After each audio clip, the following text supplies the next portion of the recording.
نصیحت کے طور پر آپ حضرات کی خدمت سے پیش کرنا چاہتا ہوں۔ سب سے پہلے تو میں اپنی طرف سے یہ معذرت کرنا چاہتا ہوں کہ استاد اور شاگرد کا تعلق بہت نازک ہوتا ہے۔ استاد امین ہوتا ہے طلبہ کی مصالح اور ان کے خیر کا۔ اگر اس خدمت کی ادائیگی میں میری طرف سے کوتاہی ہوئی اور یقیناً ہوئی ہے تو آپ حضرات اس کو درگزر کریں اور دامن عفو میں جگہ دیں اور دعائیں خیر کریں کہ اللہ تعالیٰ زندگی کے آخری لمحے تک حدیث پاک کی خدمت سے وابستہ رکھے اور اس عبد ضعیف اور عبد ظلوم و جہول کے ذریعے جو خدمت انجام پائی اس کو شرف قبولیت سے نوازے۔ آپ نے تعلیم کا ایک مرحلہ مکمل کیا ہے، لیکن اساتذہ فراغت کے موقع پر طلبہ کو یہ تلقین کیا کرتے ہیں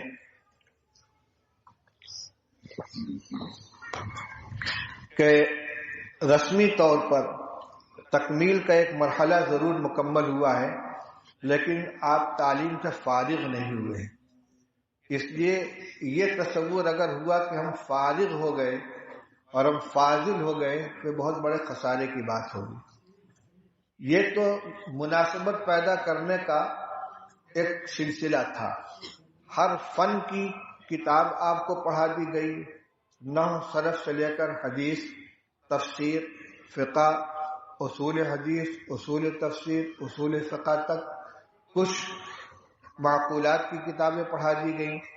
ہر فن سے تھوڑا تھوڑا آپ کو چکھا دیا گیا ہے، ذائقہ دلا دیا گیا ہے، مناسبت پیدا کر دی گئی ہے، لیکن اصل علم کی افزائش اور اس کو ترقی دینے اور اس میں پختگی کرنے کا سلسلہ اب شروع ہوگا۔ اب تک اساتذہ کی انگلی پکڑ کر آپ چلتے رہے، ہر قدم پر آپ کی رہنمائی ہوتی رہی، کبھی خود ان کی طرف سے، کبھی آپ کے سوال اور استفسار کے اوپر، لیکن اب آپ کو اپنے قدموں پر کھڑا ہونا ہے اور خود چلنا ہے، خود محنت کرنی ہے۔ تو حقیقت میں طلب علم کا جو خود انحصاری کا دور ہے، اپنے طریقے سے علم حاصل کرنے کا دور، وہ اب شروع ہونے والا ہے اور اس کا مدار اس پر ہے کہ آپ آئندہ اپنا مشغلہ کیا رکھتے ہیں۔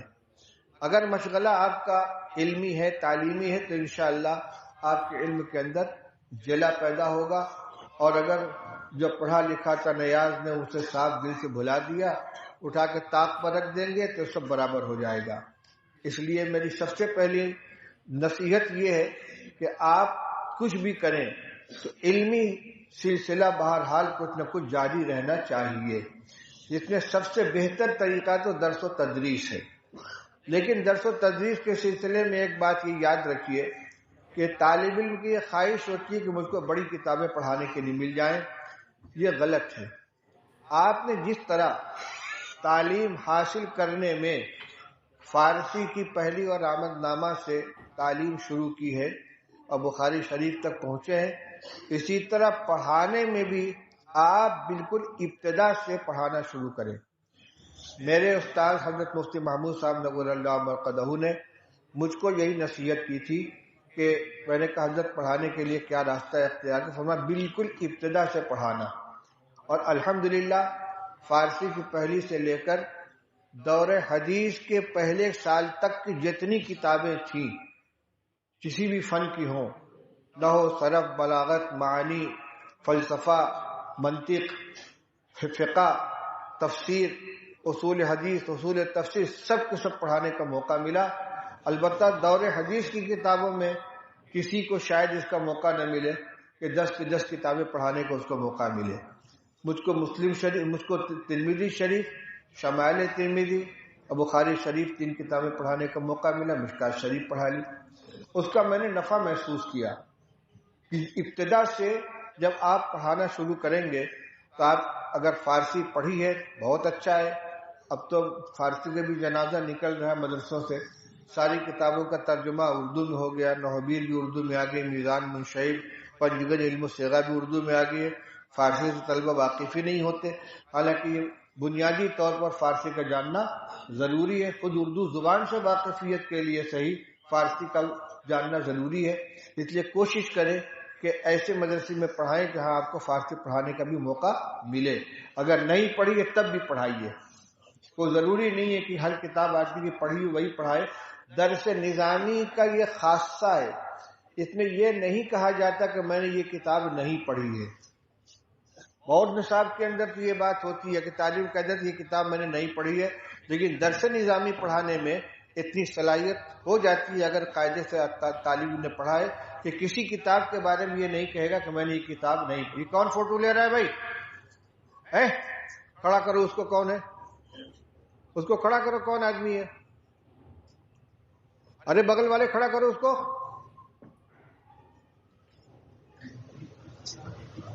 نالائق کہیں کے منع کر دیا، سمجھ میں نہیں آتا.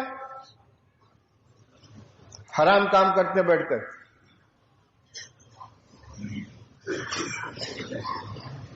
تو درس نظامی کے اندر اگر کسی نے درک حاصل کر لیا ہے تو کسی کتاب یا کسی فن کے بارے میں یہ نہیں کہہ سکتا کہ میں نے نہیں پڑھا ہے. میں نے خود کئی کتابیں مختارات نہیں پڑھی ہے، منصورات نہیں پڑھی ہے، ندوہ کی کتابیں ہیں، لیکن ہمارے یہاں عالم کے نصاب میں داخل تھی، اس کو پڑھایا. کوئی تکلف نہیں ہوا. کیسے کہ مقامات پڑھی تھی.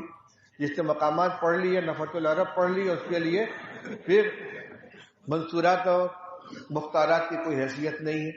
تو میں یہ کہہ رہا تھا کہ فارسی نہیں بھی پڑھی گے تو فارسی پڑھانے کی کوشش کیجیے. آپ عالم ہو گئے انشاءاللہ کوئی دقت نہیں ہوگی.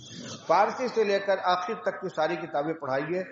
اس لیے یہ شوق نہیں ہونا چاہیے کہ کہیں جائیں تو فوراً اونچی کتابیں لے لیں. حضرت مولانا ارشد صاحب فرماتے تھے کہ ہم نے یہاں جو تدریب المعلمین کا سلسلہ قائم کیا تھا، ہمارا مقصد یہ تھا کہ یہاں ابتدائی تعلیم دینے والے اچھے طلبہ تیار ہوں، اور پھر یہاں سے جانے کے بعد وہ جن مدرسوں کے اندر پڑھائیں وہاں بنیادی تعلیم مضبوط ہو. لیکن ہوتا بہت کم ایسا ہے کہ یہاں کی تدریب کیے ہوئے طلبہ جہاں جائیں تو میزان منشعب پڑھانے کے لیے بیٹھے. عموماً یہی ہوتا ہے کہ ان کو ہدایت دے دی جاتی ہے، شرح جامی دے دی جاتی ہے، اوپر کی کتابیں مل جاتی ہیں. تو جن کتابوں کو انہوں نے مشق کی ہے، جس میں ان کی صلاحیت پختہ ہوئی ہے، اس سے کام نہیں لیا جاتا ان سے. تو ابتدا سے پڑھانا شروع کیجیے. تو میں یہ کہہ رہا تھا کہ علمی پختگی کے لیے سب سے بہترین طریقہ جو ہے، سب سے بہترین ذریعہ درس و تدریس ہے. اور اگر مکمل وقت درس و تدریس میں آپ نہ دے سکیں، کچھ اور بھی مشغلے ساتھ میں ہو، تو کم سے کم جز وقتی تدریس اختیار کر لیں. ہمارے شہر میں بنارس میں بہت سے اکثر مدرسوں کا یہ سلسلہ چل رہا ہے کہ شہر کے جو فضلاء دارالعلوم سے فارغ ہو کر گئے ہیں اور انہوں نے باقاعدہ ملازمت نہیں کی ہے، وہ اپنا کاروبار بھی کر رہے ہیں. کوئی 1 گھنٹہ کوئی 2 گھنٹہ مدرسے میں آ کر باقاعدہ پڑھاتا ہے، اور پڑھاتے پڑھاتے وہ میزان سے لے کر مشکات تک پہنچے ہیں. پڑھا رہے ہیں، صلاحیت ہو گئی الحمدللہ ان کے اندر. بلکہ بعض اس طرح پڑھاتے پڑھاتے باقاعدہ مدرس بھی ہو گئے، اور ان میں سے 1-2 ریٹائر بھی ہو گئے. تو اب یہ دوسرا طریقہ یہ ہے کہ اگر مکمل وقت نہیں لگا سکتے تو کم سے کم کچھ وقت تدریس کے اندر رہنا چاہیے. تیسری صورت ہے، کسی مسجد کے اندر آپ امامت و خطابت کی خدمت انجام دیتے ہیں، وہاں درس قرآن کا سلسلہ شروع کریں. درس قرآن باقاعدہ تیاری کر کے مطالعہ کر کے درس قرآن دے. یہ ضروری نہیں ہے کہ جتنا آپ نے مطالعہ کیا سب اگل دے عوام کے سامنے، اس لیے کہ درس قرآن کا 2 مقصد ہے. ایک ہے قرآن سے متعلق اپنی معلومات میں پختگی پیدا کرنا، معلومات میں اضافہ کرنا، مناسبت پیدا کرنا قرآن پاک کے ساتھ. دوسرے عوام کو قرآنی تعلیمات سے آگاہ کرنا. تو مطالعہ جتنا آپ کر لیں اپنے مطالعے کے لیے، لیکن عوام کے سامنے اتنا بیان کریں جتنا ان کے لیے مناسب ہو. اس سلسلے میں ہمارے اکابر کی تصنیفات، مولانا مفتی شفیع صاحب کی معارف القرآن ہے، مولانا ادریس صاحب کی وہ معارف القرآن ادریسی ہے، مولانا عاشق الہی صاحب کی انوار القرآن ہے، اور اب تو کئی حضرات کے آسان تراجم بھی آ چکے ہیں موجودہ علماء میں سے. تو ان کے لیے، عوام کے لیے تو اتنا کافی ہے جتنا ان تفسیروں میں ہے، لیکن اپنے مطالعہ کے لیے آپ کو اور کتابوں کی طرف بھی دیکھنا چاہیے. اسی طرح درس حدیث کا بھی ایک سلسلہ ہو سکتا ہے. مسائل نہیں، فضائل و آداب معاشر سے متعلق احادیث کا ترجمہ مسجد کے اندر سنائیں. جمعہ سے پہلے خطبہ دیں، اس کے لیے تیاری کریں. کچھ تصنیف و تعلیف کے دینی مضامین مرتب کریں، ان کو شائع کریں، کتابچے شائع کریں. اپنے جس ماحول کے اندر آپ رہیں وہاں کی دینی اصلاح کے لیے اپنے آپ کو آپ وقف کر دیں. آپ کو قوم کے اندر دارالعلوم دیوبند کے نمائندہ بن کر جائیں گے اور اپنے اکابر کے علوم کی امانت لے کر جائیں گے، اور عالم ہونے کی حیثیت سے چاہے کہیں کہ آپ فارغ ہوں، آپ کی ذمہ داری بنتی ہے جو العلماء ورثۃ الانبیاء کہہ کر جو ذمہ داری سپرد کی گئی ہے، تو اپنی صلاحیت میں اضافہ کرنے کے لیے یہ ذرائع اختیار کریں، لیکن ملت کی حالات کے اوپر نگاہ رکھیں، جہاں جو کمزوری نظر آئے اس کی اصلاح کرنے کی کوشش کریں. مدرسین کے لیے دو باتیں میں اپنے حضرت مفتی صاحب رحمۃ اللہ علیہ کے نقل کرتا ہوں. ان سے ہم نے کہا تھا حضرت کچھ مختصر سی نصیحت کر دیجئے. فرمائے بس دو کام ہے، حب جاہ اور حب مال سے بچنے کی کوشش کرنا. حب جاہ اور حب مال، منصب کی لڑائی. میرا نام رجسٹر میں نیچے کیوں لکھا گیا؟ میں تو فلاں تو سینئر ہوں، میرے نام میں حضرت نہیں لگایا گیا، مجھ کو جناب لکھ دیا، مجھ کو مولوی صاحب کہہ دیا. اس کا مطلب یہ کہ اندر سے میں نہیں نکلا ہے. اگر اتنا علم حاصل کرنے کے بعد بھی تواضع نہیں آئی ہے اور بڑائی کے یہ فوٹو ہو رہا ہے وہاں پہ، اے نالائق کون کھڑا ہے وہاں فوٹو لے رہا ہے؟ پتہ نہیں کہاں کہاں کے گدھے آ گئے یہاں پہ، شیطان قسم کے.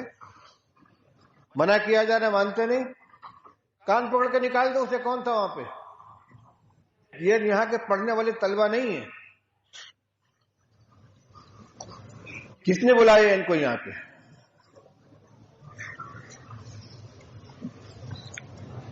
یہ جو بات میں نے عرض کی حقیقت میں یہ حدیث پاک کا مفہوم ہے.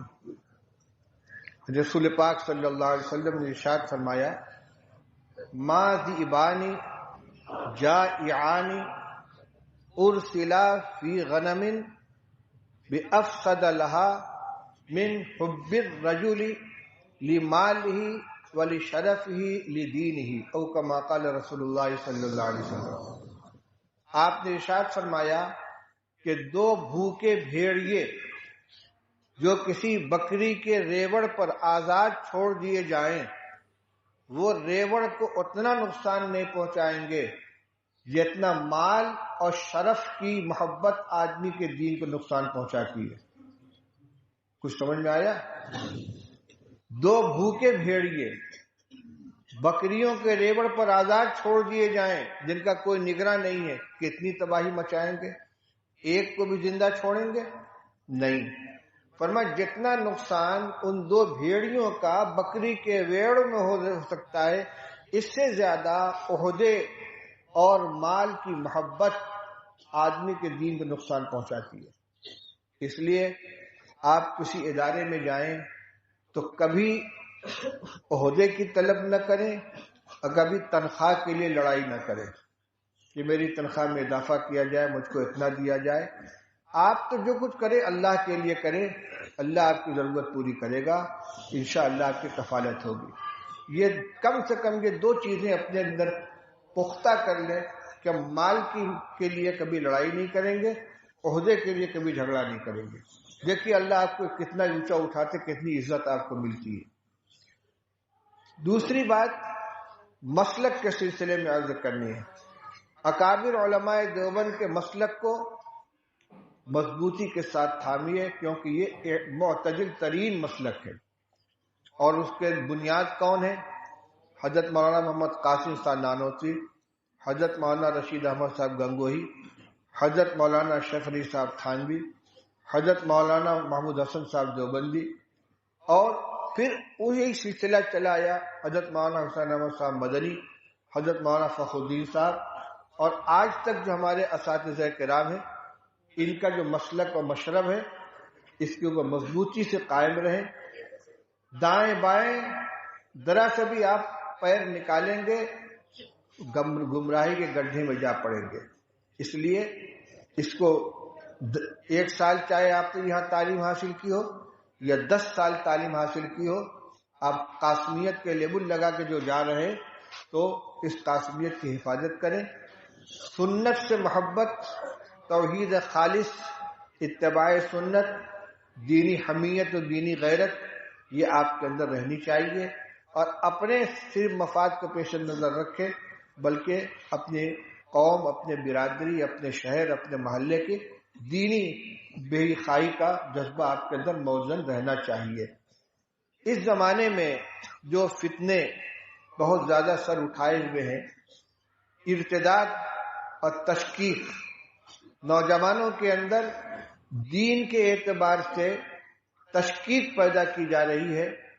بہت سے محروم قسمت جنہوں نے اسلام کا دامن چھوڑ دیا ہے، اسلام سے نکل گئے ہیں، باقاعدہ چینل بنا کر ایکس مسلم کے نام سے، یعنی سابق مسلم کے نام سے وہ پروگرام چلاتے ہیں، اور فرقہ پرستوں کی طرف سے ان کی بھرپور مالی مدد کی جاتی ہے. ایسے چینل کو سننا اور اس کو دیکھنا یہ اپنے ایمان سے ہاتھ دھونا ہے. خدا نخواستہ اگر اب ایمان کے سلسلے میں تھوڑا سا بھی شک اور تردد دل کے اندر پیدا ہو گیا تو یہ بہت بڑا خسارہ ہوگا. اس لیے اول تو میڈیا کے اندر آئی ہوئی ہر چیز کو سے تعلق نہیں رکھنا چاہیے، ہر ایک کچے پکے بیان کو سننا نہیں چاہیے، ہر تحریر کو پڑھنا نہیں چاہیے. اکابر کی مستند علماء کرام کی تحریروں کو پڑھیں، ان کا بیانات کو سنیں، لیکن ہر وہ چیز جو وائرل ہو رہی ہے، واٹس ایپ کے اوپر آ رہی ہے اور فیس بک کے اوپر آ رہی ہے، اس کو پڑھیں اور اس کو سنیں. اس میں گمراہی کا خطرہ ہے اور اسی راستے سے لوگ شک و شبہ کے شکار ہوتے ہیں. تو آج کے زمانے میں دو کام بہت زیادہ کیا جا رہا ہے. ایک تو صاف صاف ارتداد ہے، خاص طور سے مسلمان لڑکیاں غیروں کے ساتھ جا رہی ہیں، کبھی شادی کے نام سے، کبھی ویسے ہی، اور ان کا انجام بڑا خراب ہوتا ہے. عزت کی پامالی، پھر یا تو ان کو قتل کر دیا جاتا ہے یا ایسے حال میں پہنچا دیا جاتا ہے کہ پھر وہ نہ گھر کی رہتی نہ گھاٹ کی رہتی. تو ارتداد سے بچانا، اور دوسرے نوجوانوں کو دینی تعلیم سے آگاہ کرنا. بہت بڑی تعداد ہے نوجوانوں کی جو کلمہ بھی نہیں جانتے، لا الہ الا اللہ محمد رسول اللہ کا تلفظ بھی نہیں جانتے. آپ کی ذمہ داری صرف اتنی نہیں ہوگی کہ آپ مسجد کے اندر، مدرسے کے اندر بیٹھ کر بخاری شریف اور مسلم شریف پڑھا لیں، بلکہ مسجد اور مدرسے کے اطراف میں جو لوگ ہیں ان کا جائزہ لیں. بالغین کے لیے تصحیح قرآن اور دینی تعلیم کے مراکز قائم کریں. اور اس وقت مکاتب کا سلسلہ ہمارے تمام اکابر کی طرف سے بہت زور و شور کے ساتھ جاری کیا جا رہا ہے، اس پر بہت زور لگایا جا رہا ہے. آج کی اس مجلس میں خاص طور سے مجھے ذمہ داروں کی طرف سے ہدایت بھی دی گئی ہے کہ طلبہ کے سامنے آپ اس موضوع کو چھیڑ دیں کہ مکاتب کے قیام پر زیادہ سے زیادہ توجہ دیں. ہر ایک کو موقع نہیں ملے گا کہ مدرسے میں جا کر وہ درسی کتاب پڑھانا شروع کر دے. اس لیے آپ کسی مسجد کے اندر نماز پڑھائیے، چاہے باقاعدہ امام بن کر یا ویسے ہی، اور اپنے محلے کے مسجد میں اگر وہاں مکتب نہیں ہے تو فوراً مکتب قائم کیجیے. وہ بچے جو اسکول جاتے ہیں ان کا 1 گھنٹہ 2 گھنٹہ ترتیب کے بنا کر آپ اپنے یہاں مکتب قائم کیجیے اور ان کو بنیادی دینی تعلیم سے آراستہ کیجیے. تعلیم الاسلام ہے اور دینیات کی دوسری کتابیں ہیں، نورانی قاعدہ ہے. قرآن پڑھنا ان کو آ جائے، کلمہ پڑھنا آ جائے، عربی پڑھنا آ جائے، تھوڑی سی اردو سیکھ لے. منظم مکاتب کا سلسلہ جہاں چل رہا ہے وہ تو بہت کامیاب ہے. جمعیت علماء ہند ہے، ادارے دینیات ہے، اور بھی بعض تنظیمیں ہیں جو منظم مکاتب کا سلسلہ چلا رہی ہیں. آپ ان کے ذمہ داروں سے رابطہ کریں، اپنے مقامی جمعیت علماء کے ذمہ داروں سے رابطہ کریں، وہ آپ کی رہنمائی کریں گے. اور دہلی کے دفتر سے بھی رابطہ قائم کر سکتے ہیں. میرا مقصد کسی مخصوص تنظیم یا کسی مخصوص جماعت کے مکاتب کو قیام پر زور دینا نہیں ہے، بلکہ میں یہ چاہتا ہوں کہ ہر طالب علم اپنے علاقے کے اندر مکتب خود چلائے یا مکتب چلانے کا نظام قائم کرے تاکہ کوئی مسلمان بچہ جو ہے وہ دینی تعلیم سے محروم نہ رہ جائے. یہ چند باتیں جو ضروری تھیں وہ آپ کے سامنے عرض کی گئی. اور بس اپنی ذاتی زندگی کے اندر بھی آپ نمونہ بن کر رہیں، اپنے معاشرے کے اندر اگرچہ شرعن حجت صرف نبی صلی اللہ علیہ وسلم کی زندگی ہے، کسی کا عمل حجت قاطعہ نہیں ہے، لیکن بہرحال دین الفاظ اور کتابوں کے مقابلے میں عمل سے زیادہ لیا جاتا ہے۔ رسول اللہ صلی اللہ علیہ وسلم نے بھی فرمایا تصلو کما رأیتمونی اصلی، جیسے مجھے نماز پڑھتے ہوئے دیکھو ویسے تم پڑھو۔ اور شاید اتنے بڑے مجمع میں کوئی ایک فرد ہوگا جس نے ابتداءً نماز کتاب سے سیکھی ہو۔ ہر آدمی کیا کرتا ہے؟ دوسروں کو دیکھتا ہے۔ اسی لیے تو حکم دیا کہ بچہ 7 سال کا ہو جائے تو اس کو نماز کا حکم کرو، 10 سال کا ہو جائے نماز نہ پڑھے تو اس کی پٹائی کرو۔ وہ سیکھنا شروع کرتا عمل کے ذریعے سے۔ تو آپ نمونہ بنے عمل کا، آپ کے عمل کو دیکھ کر لوگ مثال پیش کریں گے، فلاں مولانا صاحب کو میں نے عمل کرتے ہوئے دیکھا ہے۔ ہمارے محلے میں ایک صاحب تھے قمر الدین صاحب، انتقال ہو گیا، اور ایک عالم گزرے ہمارے مولانا احمد اللہ بنارسی، جو شیخ الہند رحمۃ اللہ علیہ کے شاگرد تھے۔